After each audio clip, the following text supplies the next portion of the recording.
At New Balance, we believe if you run, you're a runner, however you choose to do it. Because when you're not worried about doing things the right way, you're free to discover your way.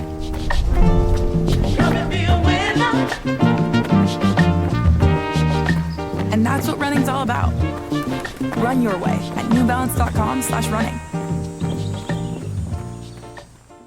Be honest. When's the last time you had a homemade meal? We get it. Between meetings, workout classes, and the kids' after-school sports, who's got time to cook? That's where HelloFresh comes in. No matter how busy you get, HelloFresh has everything you need to get an easy, home-cooked meal on the table. With flavor-packed recipes like Parmesan herb-crusted salmon, you'll be filling your kitchen with the cozy aromas of a homemade meal in no time. So go ahead, try HelloFresh. It's homemade, made easy. Learn more at HelloFresh.com. El OFM, también conocido como Galg Galum, es una referencia a la rueda que Ezequiel vio en la visión del carro, como se describe en el libro de Ezequiel 1:1, 15-21, en el Antiguo Testamento de la Biblia.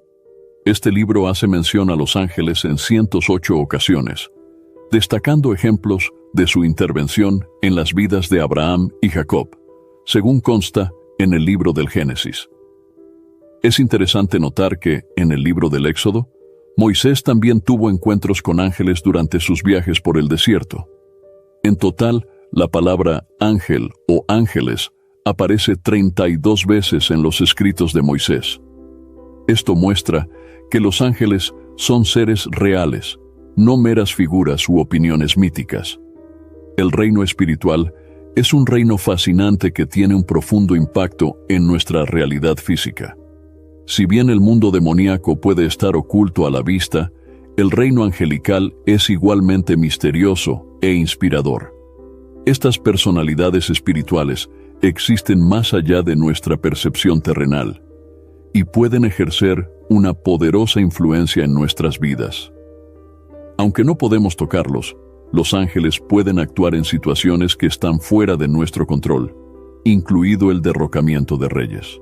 El término ofanim del hebreo antiguo se refiere a ruedas, utilizándose el singular ofan para describir las ruedas direccionales mencionadas varias veces en el Antiguo Testamento. La OFM puede referirse a las ruedas ordinarias de un carro o carro, pero adquiere especial prominencia en las ruedas del trono de Dios, mencionado en la visión de Ezequiel. En cuanto a Ezequiel, su nombre significa Dios es fuerte o Dios fortalece, indicando que su ministerio fue fortalecido por Dios mismo, incluso en tiempos de juicio severo.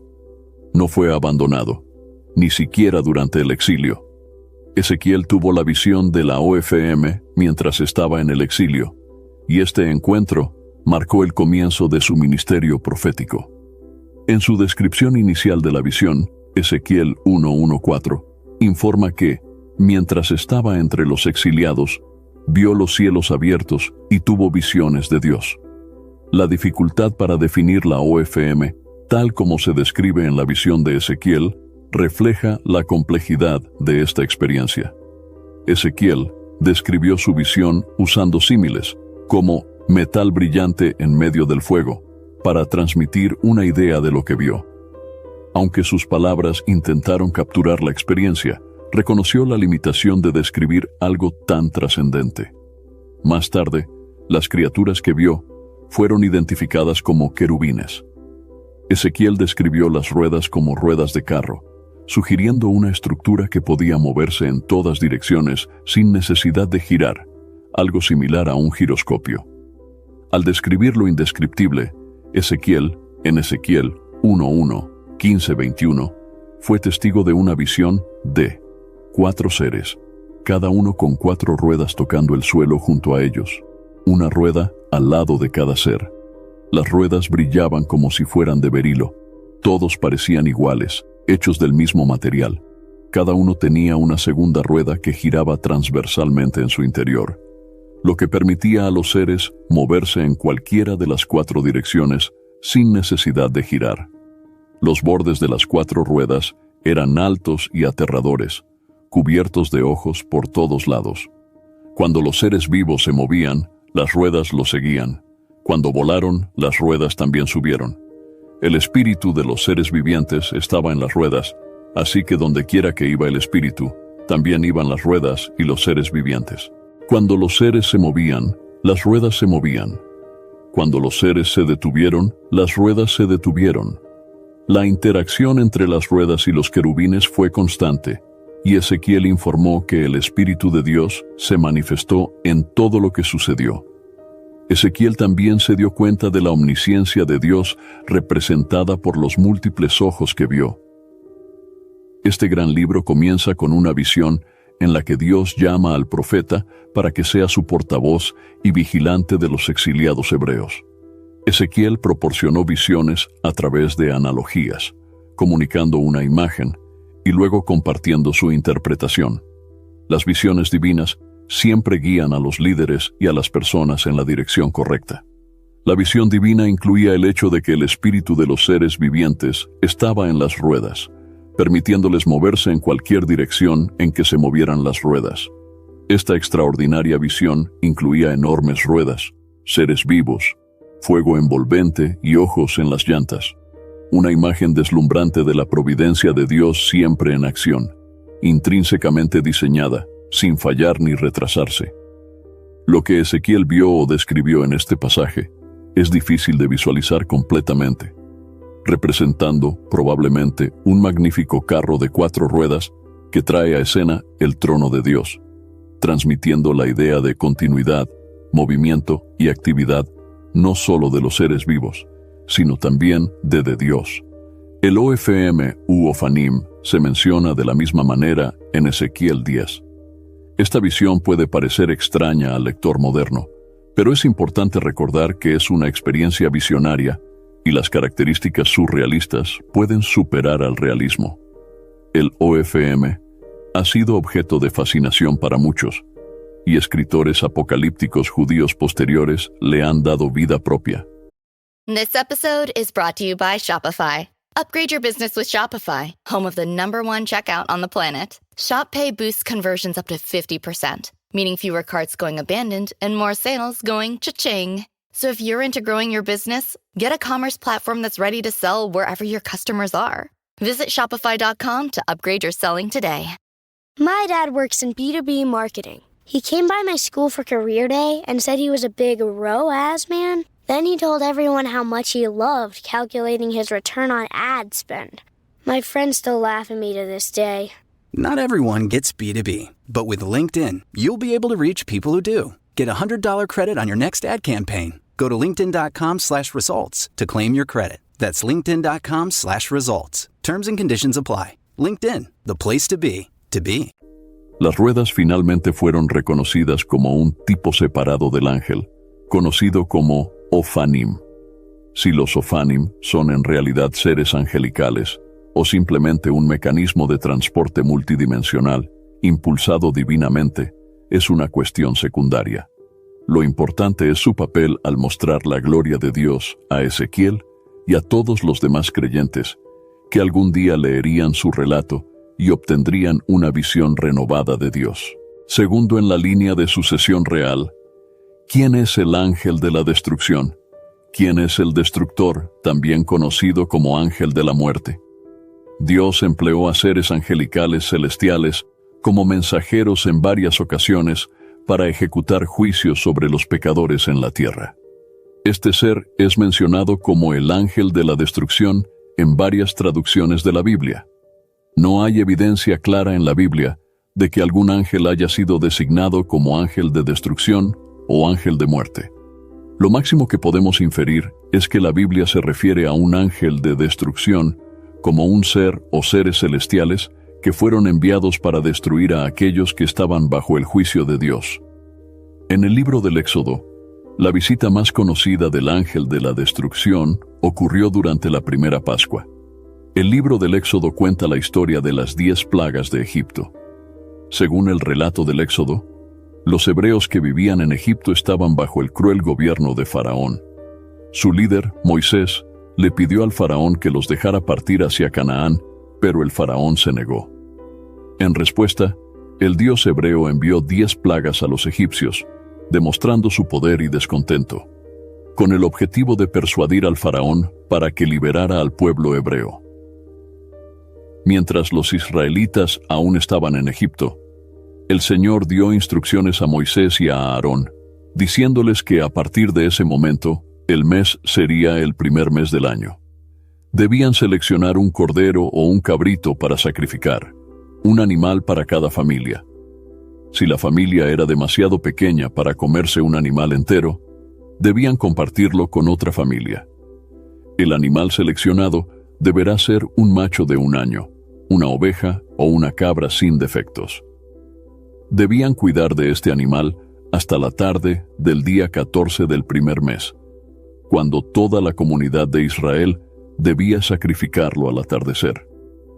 Deberían esparcir la sangre a los lados y encima de las puertas de las casas donde comerían al animal. Deberán asar la carne al fuego y comerla junto con hierbas amargas y pan sin levadura. No deben comer carne cruda o cocida en agua, sino asada al fuego, incluyendo la cabeza, las piernas y los órganos internos. Las sobras debían quemarse a la mañana siguiente.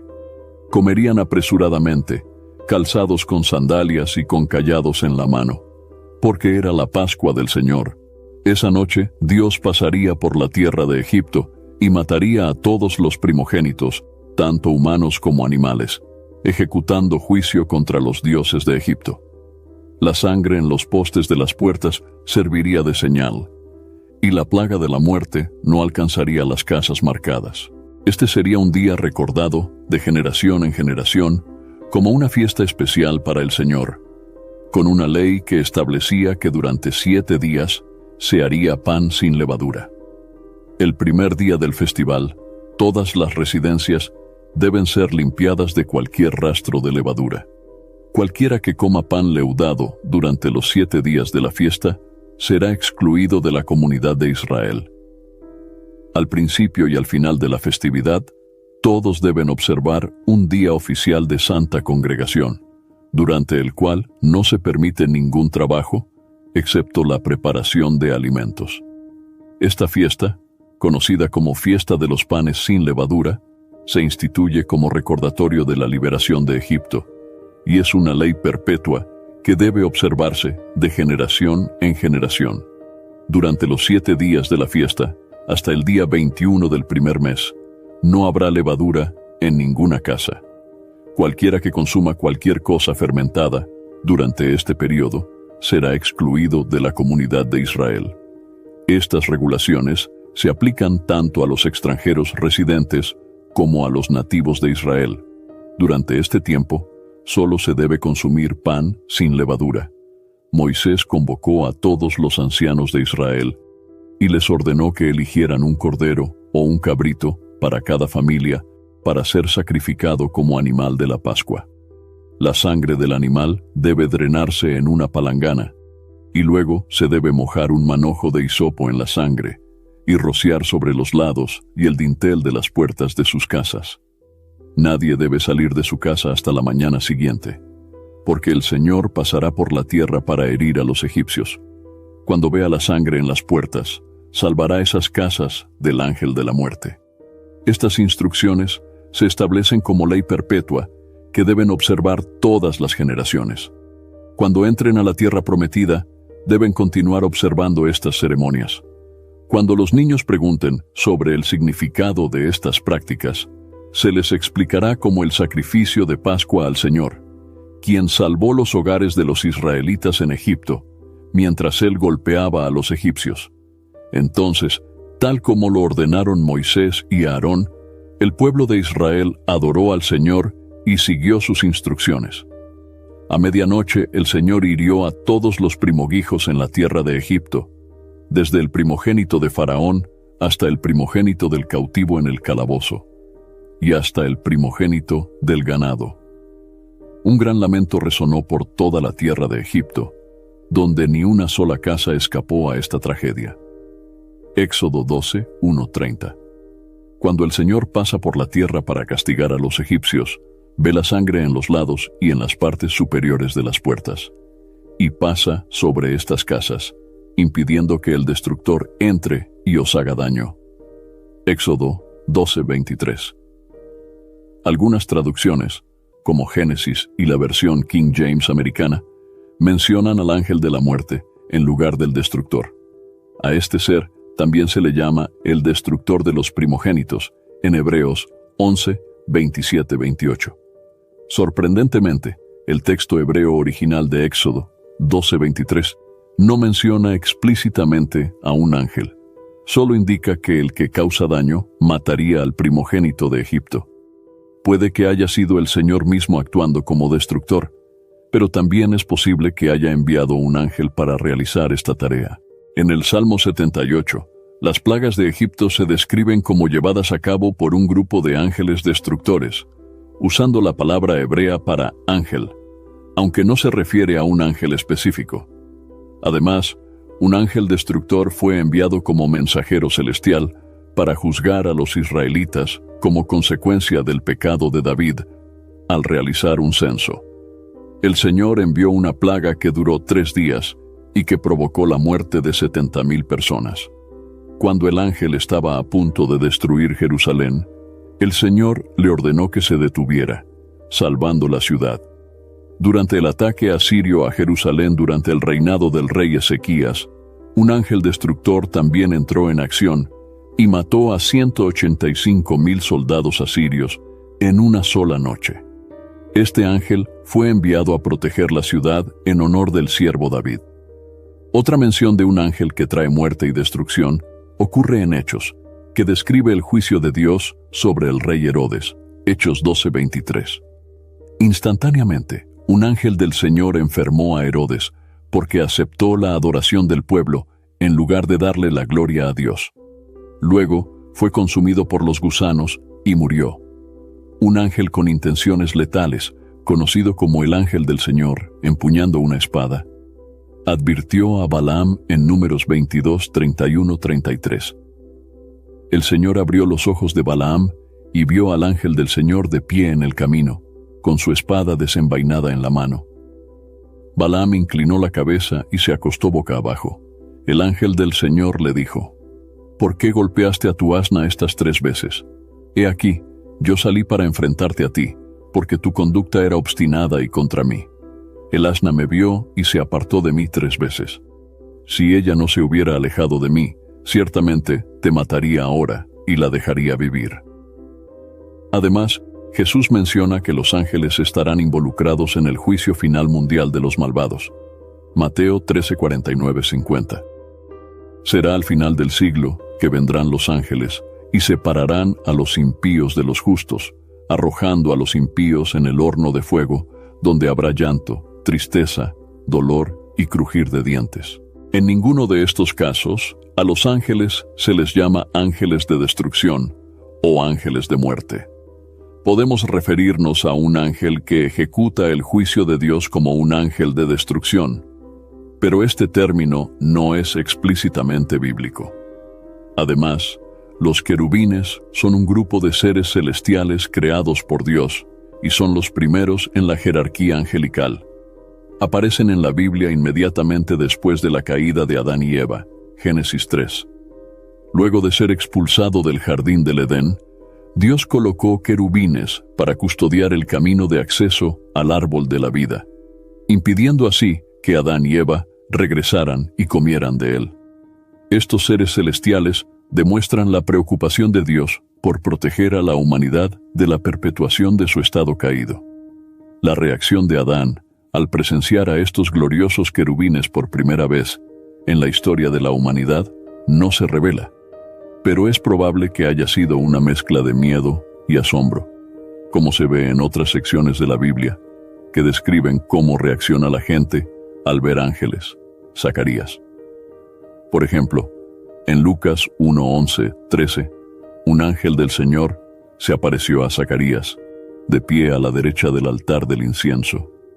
Zacarías se turbó y se llenó de temor cuando vio al ángel, pero el ángel le dijo: Zacarías, no temas, porque tu petición en oración ha sido escuchada. Tu esposa Isabel te dará un hijo, y le pondrás por nombre el Juan. John Adams se dio cuenta de que su transgresión lo había separado de la compañía y la presencia de un Dios santo. Curiosamente, la siguiente mención de los querubines en la Biblia implica la recuperación de lo perdido. En Éxodo 25, Moisés recibió instrucciones específicas y detalladas sobre cómo hacer varios muebles que se usarían en el tabernáculo, incluido el arca de la alianza y el propiciatorio, donde Dios prometió reunirse en comunión con Moisés. Moisés fue instruido detalladamente sobre lo que Dios quería, especialmente en lo alto del propiciatorio, donde eligió representaciones de los querubines en oro. Luego, Dios le ordena a Moisés que haga un arca de madera recubierta de oro, con querubines tallados en cada extremo del propiciatorio, formando una sola pieza de oro, los querubines mirándote. Por el otro, protegerían la expiación, representando la presencia y comunión de Dios con Israel. Estos detalles muestran la importancia simbólica de los querubines para comprender la presencia de Dios y el cuidado de su pueblo. Representan no solo la santidad de Dios, sino también su protección y comunión con quienes lo buscan. La descripción continúa con las instrucciones para la construcción del Arca de la Alianza y el propiciatorio. Moisés recibió instrucciones de hacer el arca de madera cubierta de oro, con medidas específicas y detalles detallados sobre su construcción. El propiciatorio, hecho de oro puro, también recibió instrucciones detalladas, incluida la colocación de los querubines tallados en sus extremos. Los querubines, con sus alas extendidas sobre el propiciatorio, representaban la presencia y protección de Dios sobre el lugar de la expiación. Estas figuras simbólicas eran esenciales para el culto y la adoración en el tabernáculo, sirviendo como un recordatorio constante del compañerismo de Dios y el cuidado de su pueblo.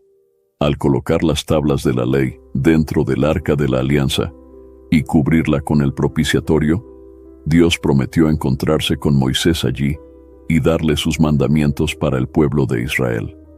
Estos elementos sagrados representaban la presencia continua de Dios entre su pueblo y la importancia de la obediencia a sus mandamientos para mantener esta comunión.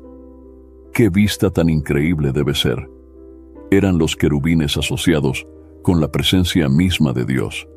En las fuentes bíblicas aparecen como guardianes, encargados de declarar la pecaminosidad del hombre y proteger la presencia divina. Por mucho que Adán anhelara regresar al jardín del Edén, los querubines le recordaron que había quebrantado la ley de Dios. Al sumo sacerdote de Israel, una vez al año, se le permitía entrar al lugar santísimo para contemplar la misericordia. Estoy seguro de que debió haber sentido en cada ocasión: no pertenezco aquí, en la santa presencia de Dios, porque soy un pecador. Los querubines son seres reales y poderosos. Sin embargo, en la Biblia, a menudo eran representativos de las cosas celestiales, integradas en el diseño del Arca de la Alianza y el tabernáculo en la casa de Dios. Por orden de Ezequiel 10:8-14, todos los querubines tenían lo que parecían manos humanas debajo de sus alas. Miré, y cada uno de los 4 querubines tenía a su lado una rueda, y la rueda brillaba como un barril. Las 4 ruedas parecían haber sido hechas de lo mismo. Cada rueda tenía una segunda rueda que giraba transversalmente en su interior. Los querubines podían moverse en cualquiera de 4 direcciones. Se enfrentaban sin darse la vuelta mientras se movían. Iban directamente en la dirección en la que miraban, sin desviarse nunca. Tanto los querubines como las ruedas estaban cubiertos de ojos. Los querubines tenían ojos en todo el cuerpo, incluidas las manos, la espalda y las alas. Escuché a alguien referirse a las ruedas como las ruedas que giran de cada uno. Los 4 querubines tenían 4 rostros. El primero era rostro de buey, el segundo era rostro humano, el tercero era rostro de león y el cuarto era rostro de águila. En Ezequiel 10 se muestra que los querubines no solo tienen alas y manos, sino que también están llenos de ojos y rodeados de ruedas dentro de ruedas. Sin embargo, Ezequiel también pinta un tono oscuro en el capítulo 10, y los querubines dan la pista de que el profeta presenta su visión que profetiza la destrucción de Jerusalén. En Ezequiel 9:3, el Señor descendió de su trono sobre los querubines hasta el umbral del templo, mientras que en 10:1 regresa nuevamente para sentarse sobre ellos. En la calma antes de la tormenta, vemos a los querubines estacionados en el lado sur del santuario, estacionados en posición hacia la ciudad. Fueron testigos del comienzo de la retirada gradual de la gloria de Dios de Jerusalén. El batir de sus alas indica acontecimientos inmensamente importantes a seguir. Luego los querubines se levantan preparándose para la partida. Si bien Ezequiel 10 es difícil de entender, un punto aparece claramente. Los querubines están asociados con el esplendor de Dios. Este capítulo es uno de los pasajes más enigmáticos y, sin embargo, evocadores de la Biblia sobre la grandeza de Dios. Y esto involucra a seres angelicales y humanos. Debe leerse atentamente y con oración. Algunos otros capítulos de la Biblia dan al lector una idea de la grandeza y la gloria de Dios, mientras que los serafines y querubines son miembros de distintos grupos de jerarquías y están envueltos en un velo de misterio. En la Biblia tienen una cosa en común: glorifican constantemente a Dios.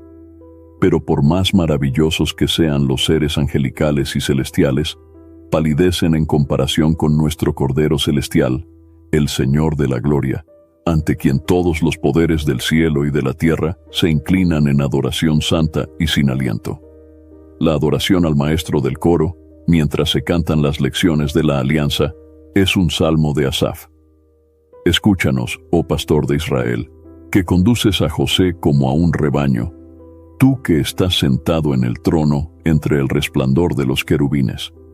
Por favor, escucha, oh pastor de Israel, tú que pastoreas la descendencia de José como a rebaños. Oh Dios, Dios entronizado sobre los querubines, muestra tu radiante gloria. El Señor es Rey, tiemblen las naciones. Él se sienta en su trono entre querubines, que tiemble toda la tierra. La gloria de Dios no será negada, y cada ser celestial da testimonio vocal del esplendor de Dios en el tabernáculo en el desierto. Los diseños que representaban al querubín guardián formaban parte del propiciatorio, los cuales estaban hechos de oro. Los querubines hicieron más que proteger el lugar santísimo de Dios, de aquellos que no tenían derecho a estar allí, también garantizaron el derecho del sumo sacerdote a entrar al lugar santo con la sangre del pueblo, mediando con Dios. A él y solo a él se le permitió entrar al santuario interior del Señor por derecho de rescate, y de acuerdo con el estatus de los creyentes. Todo verdadero hijo de Dios tiene ahora acceso directo, como un sacerdote creyente, a la presencia de Dios a través de Jesús. Los querubines no negarán el acceso al trono al cristiano más humilde. Nos aseguran que podemos llegar con valentía gracias a la obra de Cristo en la cruz. El velo del templo se ha rasgado, como dice Pablo, ya no sois extranjeros ni advenedizos, sino conciudadanos de los santos y miembros de la familia de Dios. Además, Pedro os asegura que sois linaje escogido, real sacerdocio, nación santa, pueblo peculiar, para que proclaméis las alabanzas de aquel que os llamó de las tinieblas a su luz admirable. El santuario interior del trono de Dios está siempre abierto para aquellos que se arrepienten, me liberé del pecado y confié en Cristo como Salvador.